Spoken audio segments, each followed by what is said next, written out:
Mirëmëngjesi dhe mirë se vini në emisionin tuaj të përditshëm. Zgjohuni me ne. Data sot shënon 27 mars dhe ne si çdo ditë tjetër do të kthehemi pas në histori, art dhe kulturë.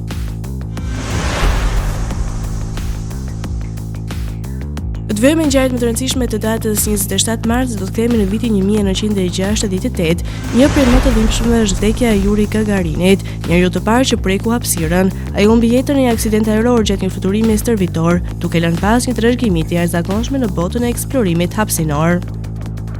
Në të njëjtën ditë, por në vitin 1999, avionet e NATO-s nisën bombardimet në Jugosllavi, një ndërhyrje që shënoi kthesën në konfliktin e Kosovës. Një tjetër tragjedi e rëndë ndodhi më 27 mars 1977, kur në aeroportin e Tenerifes, dy avion të mëdhenj të tipit Boeing 747 u përplasën në pistë, duke shkaktuar të paktën 583 viktima. Nëse kthehemi mbrapa në kohë, në vitin 1854, Britania dhe Franca i shpallën luftë perandorisë ruse, duke shënuar nisjen e luftës së Krimes. Ndërkohë, në vitin 1513, eksploratori spanjoll Juan Ponce de Leon zbarkoi në tokën që më vonë do të nihej si Florida. 27 mars.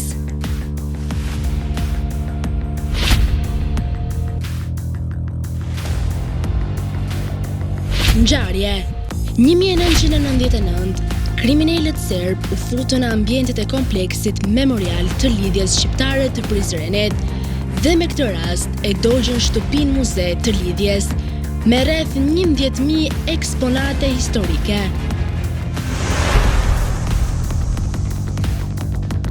Në këtë datë erdhën gjithashtu dhe shumë figura të shuara të historisë. Në vitin 1845 erdhi në jetë Wilhelm Röntgen, shkencëtari që më vonë do zbulonte rrezet X dhe do të zhvillonte mjekësinë. Po ashtu, në vitin 1963 lindi Quentin Tarantino, regjisor i famshëm për stilin e tij të veçantë kinematografik. Disa vite më vonë, në vitin 1969 do të vinte në jetë një tjetër yll, Maria Carey, këngëtare e fuqishme me një zë të jashtëzakonshme. Bota e sportit gjithashtu fitoi një emër të rëndësishëm në 27 mars 1971, kur lind David Coulthard, një nga pilotët më të njohur të Formula 1.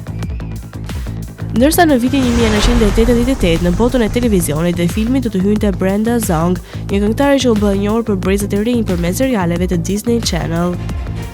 Lindje. 972. Lindi Roberti II, mbreti i Francës. 1845. Lindi Wilhelm Röntgen, fizikan gjerman. 1912. Lindi Zihni Sako, folklorist dhe shkrimtar shqiptar. 1949. Lindi Dubravka Ugresic, shkrimtare kroate. 1970. Lindi Mariah Carey, këngëtare muzikës pop dhe aktore amerikane. Por si çdo ditë tjetër, 27 marsi ka parë dhe ndarje të dhimbshme përveç Yuri Gagarinit, që nda nga jeta në këtë ditë në vitin 1965, bota humbi dhe Le Corbusier, një nga arkitektët më të mëdhenj të kohës moderne. Në vitin 2002, kinemaja humbi një gjeni, Billy Wilder, regjisor dhe skenarist brillant. Ndërsa në vitin 2013, muzika humbi Hugh McCracken, një kitarist dhe producent i njohur. Vdekje. 1625. Vdiq James i parë, mbreti anglisë dhe skocisë. 1770. Vdiq Giovanni Battista Tiepolo, piktor italian. 1965. Vdiq Le Corbusier, arkitekt zvicerjano-francez. 1968. Vdiq Yuri Gagarin, kosmonaut rus, njeriu i parë në kosmos. Festa dhe përvjetore, dita botërore e teatrit.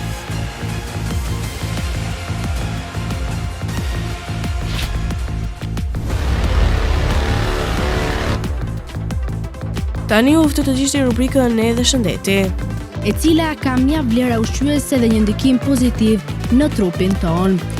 Ajo ka gjithashtu një ndikim pozitiv në funksionet e frymarrjes dhe zbut simptomat që lidhen me astmën. ndihmon në pastrimin e bronkeve të penguara, rrugëve të frymarrjes, ha bronket duke luftuar astmën. Marrja e rregullt e këtij fruti mund të përmirësojë ndjeshën, cilësinë e jetesës së një personi që vuan nga astma. Ai ka efekte të fuqishme antiinflamatore dhe antioksidante që reduktojnë inflamacionin dhe mbajnë larg infeksionet, i ngarkuar me antocianin dhe lëndë ushqyes të tjera thelbësore, ndihmon për të shmangur rrezikun e sëmundjeve të ndryshme inflamatore si astma, hepatiti, artriti, sëmundjet inflamatore të zorrëve e të tjerë. Shëndeti i lëkurës. Një central elektrik i antioksidantëve, ekstrakti i fruteve jaboticaba, është i dobishëm në vonimin e shenjave të hershme të plakjes si njollat e errëta.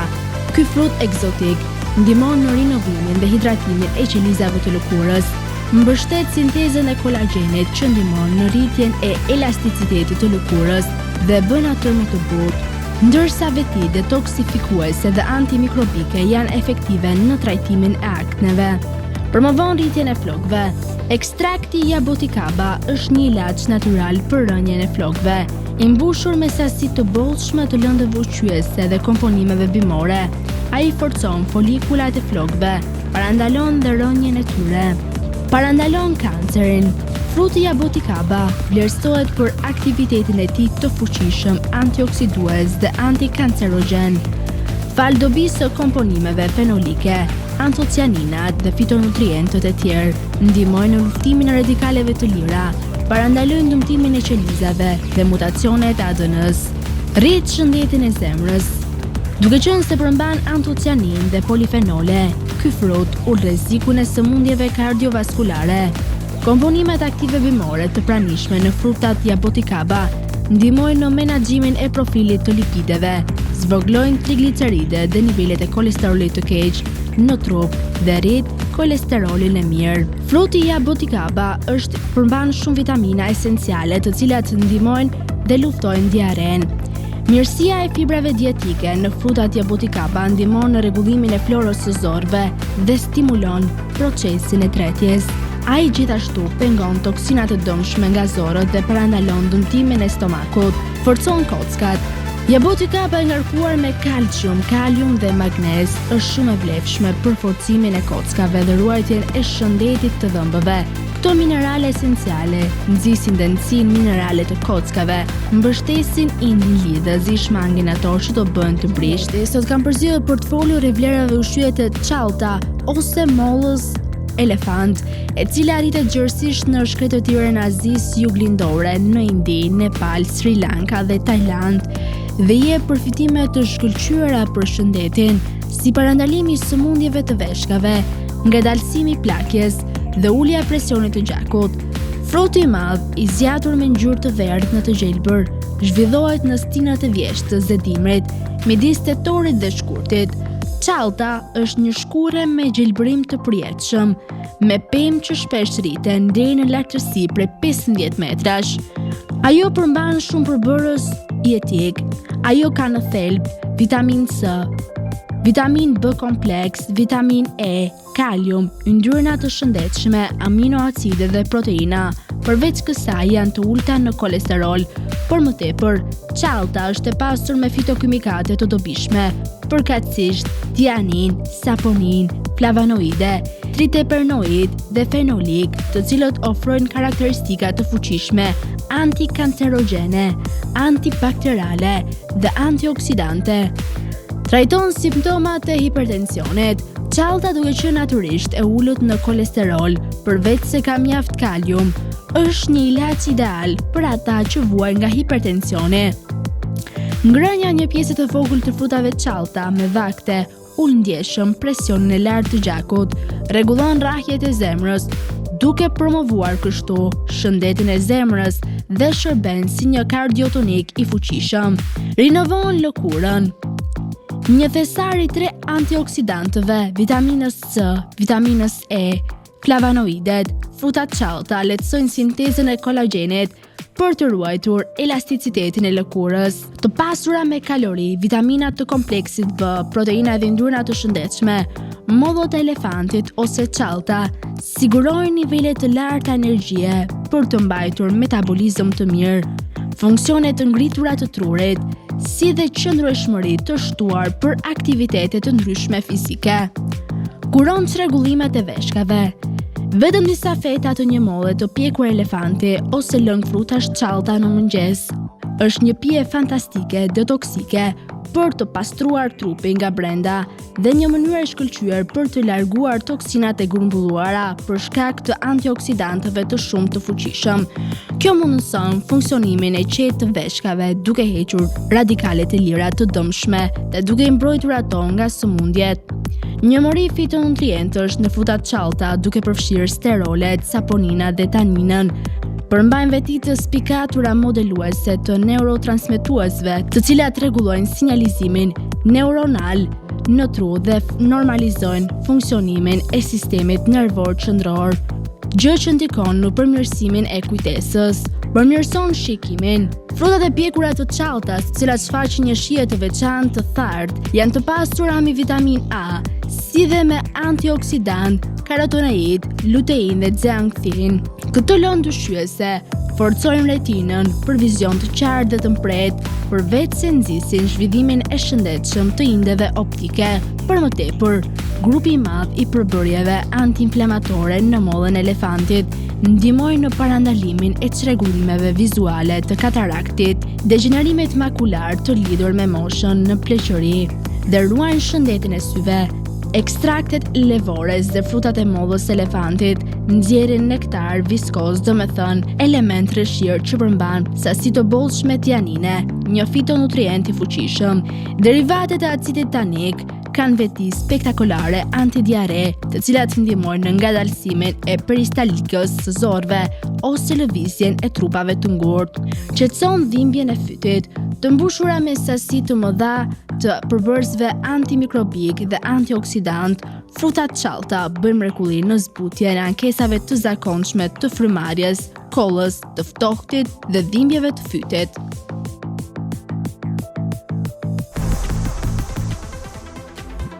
Për biografinë e sotme kemi përgatitur zërin që pushtoi botën. Do të flasim për Maria Curie.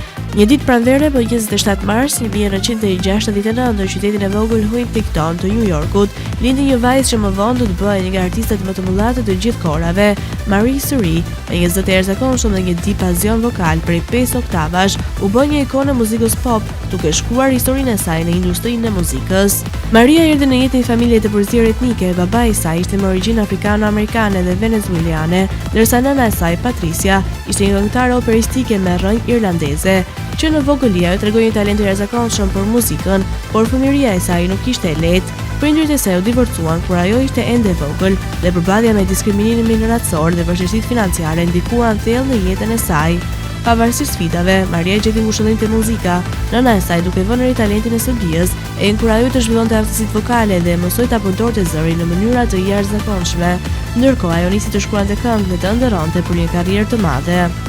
Pas përfundimit të shkollës së mesme, ajo u zhvendos në New York dhe filloi të punonte si këngëtare sfond për artistë të ndryshëm. Fati i saj ndryshoi një natë kur në një festi dha një kaset demo producentit muzikor Tommy Mottola, i cili në atë kohë drejtonte kompaninë diskografike Columbia Records. Pasi dëgjoi këngën e saj, Mottola e kuptoi menjëherë se kishte zbuluar një të ri dhe i ofroi një kontratë. Në vitin 1990, Maria publikoi albumin e saj të parë, i cili u bë një sukses i menjëhershëm. Gjatë viteve 90, ajo zhvilloi të dominonte skenën muzikore me albumet si Music Box. Ajo ishte një nga të paktët artiste dhe arrinte të kombinonte popin me R&B dhe baladat emocionale. Kënga e saj, One Sweet Day, një bashkëpunim me grupin Boyz II Men, mbajti rekordin si kënga më e gjatë në vendin e parë të Billboard Hot 100 për 16 javë radhazi. Në vitin 1994, Maria publikoi një nga këngët më ikonike të gjithë kohërave, All I Want for Christmas Is You, e cila dhe sot e kësaj dite është një hit i pashmangshëm në çdo sezon festiv. Gjatë dekadave të fundit, Maria ka vazhduar të krijojë muzikë, të performojë dhe të ndikojë në botën e artit. Ajo është një nga artistët më të shitura të gjithë kohërave, me mbi 200 milion diskje të shitur në mbar botën. Përveç kësaj, është një figurë frymëzuese për shumë artistë të rinj, fal talentit të saj të jashtëzakonshëm dhe qëndrueshmërisë ndaj sfidave të jetës. Ndërkohë kemi përgatitur për ju biografinë e Eranda Libohovës, cila është një këngëtare e njohur shqiptare. Ajo ka lindur në Tiranë më 11 shtator të vitit 1969. Ajo ka motër Irma Libohovën, e cila gjithashtu është një këngëtare e famshme. Eranda ka filluar të këndojë që nga mosha 14 vjeçare dhe ka një karrierë për 20 e ca vitesh në muzikë. Është një këngëtare shumë e këndshme, miqësore.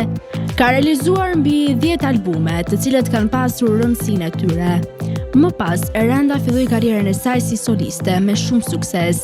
Në spektaklin Këngët e Shekullit përzidhet në 10 këngëtarët më të mira. Nga viti 1986 deri në vitin 2004, ajo ka marrë pjesë në festivale të RTS, ku ka kënduar mjaft këngë të ndryshme. Në vitin 2007, ajo publikon albumin Harakate. Në nëntor të 2010-s, Eranda Libohova merr pjesë në Kënga Magjike 2010 me këngën Rov Dashuria. Më datë 4 tetor 2011, Eranda, Irma dhe Silva publikojnë këngën Prindërve. Në vitin 2011, Eranda Libohova merr pjesë në Kënga Magjike me këngën Pa Problem në bashkëpunim me Aldon. Më datë 28 janar të 2015-s, ajo publikon videoklipin Me Mu Nga Mu dhe videoklipin Të Ndjej, Vetëm Nuk Jam. Më datë 30 mars të 2016-s, ajo publikon videoklipin Pa Mua. Në shtator të 2016-s, Eranda Libohova dhe Xhesi marrin pjesë në Këngën Magjike me këngën Në Zemër Të Mbaj. Më datë 26 korrik të 2017-s, Eranda Libohova publikon videoklipin Kam Tregu. Më 3 shkurt të 2018-s, së bashku me Ardit Çunin publikon videoklipin Ajo. Më datë 14 qershor të 2018-s, publikon videoklipin Pres të më thërmosh. Në dhjetor të 2018-s merr pjesë në festivalin e 57 në RTS me këngën 100 pyetje. Më datë 5 shkurt të 2019-s, ajo publikon videoklipin 14. Më datë 1 korrik të 2019-s, West Side Family publikon videoklipin Marinela në bashkëpunim me Eranda Libohovën. Më datë 7 nëntor të 2019-s, Eranda dhe Gena publikojnë videoklipin Thuam Po. Në maj të 2020-s, Eranda dhe Gena gjithashtu marrin pjesë në netët e klipit shqiptar me këngën e tyre. Më datë 20 korrik të 2020-s, Eranda Libohova publikon videoklipin Ego. Më datë 12 mars të 2022-shit, Eranda Libohova publikon videoklipin Excelente në bashkëpunim me Clement. Më datë 18 nëntor 2022, Eranda publikon videoklipin Verbu.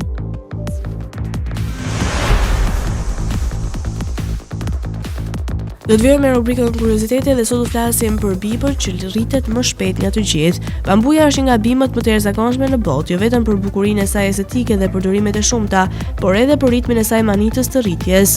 Disa lloje të bambus mund të rriten nga 91 cm në vetëm një ditë ose rreth 4 cm në orë. Kjo do të thotë se nëse e vëzhgoni me kujdes, mund të shihni rritjen e saj me sy të lirë. Sekreti i rritjes së shpejtë të bambus qëndron në strukturën e saj qelizore. Ndryshe nga shumica e pemëve, bambuja ka një sistem rizomatik, ku rritja vjen nga zgjerimi i qelizave ekzistuese, jo nga ndarja e tyre. Kjo i mundëson asaj të rritet në mënyrë të pabesueshme pa pasur nevojë për ndërtim të rinj qelizor si pemët tradicionale. Një faktor tjetër është sasia e madhe e ujit që ajo thith nga toka. Kjo e ndihmon bambun të ruajë elasticitetin dhe të rritet vazhdimisht pa shumë kufizime. Bambuja është një material jashtëzakonisht i fortë dhe i qëndrueshëm. Disa përdorime të saj përfshin ndërtimin, tekstilet, ushqimin, instrumentet muzikore dhe letrat apo mobiljet. Në shumë kultura, veçanërisht në Kinë dhe Japoni, bambuja është simbol i forcës, fleksibilitetit dhe fatit të mirë. Shpesh përdoret në praktikat të Feng Shui për të sjellë harmoni dhe energji pozitive në shtëpi. Tani u ftoi të ndiqni parashikimin e motit. Territori shqiptar për datën 27 mars 2000. Territori shqiptar për datën 27 mars 2026 do të karakterizohet nga kushte atmosferike të paqëndrueshme me reshje shiu në pjesën më të madhe të vendit dhe reshje dëbore në zonat malore. Paraditja do të jetë me reshje shiu pothuajse në të gjithë territorit, ndërsa në zonat lindore dhe juglindore priten reshje të përziera me borë. Pasditja vijon me të njëjtat kushte atmosferike. Temperatura minimale pritet të zbresë deri në 0 gradë Celsius, ndërsa ajo maksimale do të arrijë deri në 13 gradë Celsius. Gjatë ditës priten rreth 2 deri në 4 orë me diell. Era do të fryjë mesatare nga drejtimi veriperëndimor me shpejtësi 3 deri në 6 metra për sekond. Deti do të ketë dallgëzim mesatar rreth 2 deri në 3 ball. Indeksi ultraviolet për Tiranën pritet jetë i ulët rreth 2. Sipas të dhënave astronomike, lindja e diellit në Tiranë do të jetë rreth orës 5:25 minuta, ndërsa perëndimi rreth orës 18:07 minuta. Temperaturat minimale dhe maksimale për disa qytete kryesore të Shqipërisë do të jenë si më poshtë. Shkodër, 6 deri në 12 gradë Celsius. Kukës, 4 deri në 11 gradë Celsius. Peshkopi, 3 deri në 10 gradë Celsius. Tiranë, 6 deri në 12 gradë Celsius. Durrës, 7 deri në 12 gradë Celsius. Kavaj, 5 deri në 13 gradë Celsius. Elbasan, 5 deri në 12 gradë Celsius. Berat, 5 deri në 12 gradë Celsius. Korç, 0 deri në 6 gradë Celsius. Vlorë, 7 deri në 12 gradë Celsius. Gjirokastër, 4 deri në 7 gradë Celsius. Sarandë, 7 deri në 12 gradë Celsius. Territori i Kosovës parashikohet të përshkruhet një voti i paqëndrueshëm për datën. Territori i Kosovës për datën 27 mars 2026 do të karakterizohet nga mot i paqëndrueshëm me reshje shiu në disa zona dhe vranësira të pjeshme në zona të tjera. Paraditja dhe pasditja do të jenë me alternime mes reshjeve dhe kthjellimeve. Temperatura minimale pritet të zbresë deri në 0 gradë Celsius, ndërsa ajo maksimale do të arrijë deri në 12 gradë Celsius. Era do të fryjë mesatare nga drejtimi veriperëndimor me shpejtësi 3 deri në 6 metra për sekond. Indeksi ultraviolet për Prishtinën pritet të jetë i ulët rreth 2. Sipas të dhënave astronomike, lindja e diellit në Prishtinë do të jetë rreth orës 5:20 minuta, ndërsa perëndimi rreth orës 18:02 minuta. Temperaturat minimale dhe maksimale për disa qytete kryesore të Kosovës do të jenë si më poshtë. Mitrovica, 2 deri në 6 gradë Celsius. Podujev, 0 deri në 5 gradë Celsius. Skënderaj, 1 deri në 9 gradë Celsius.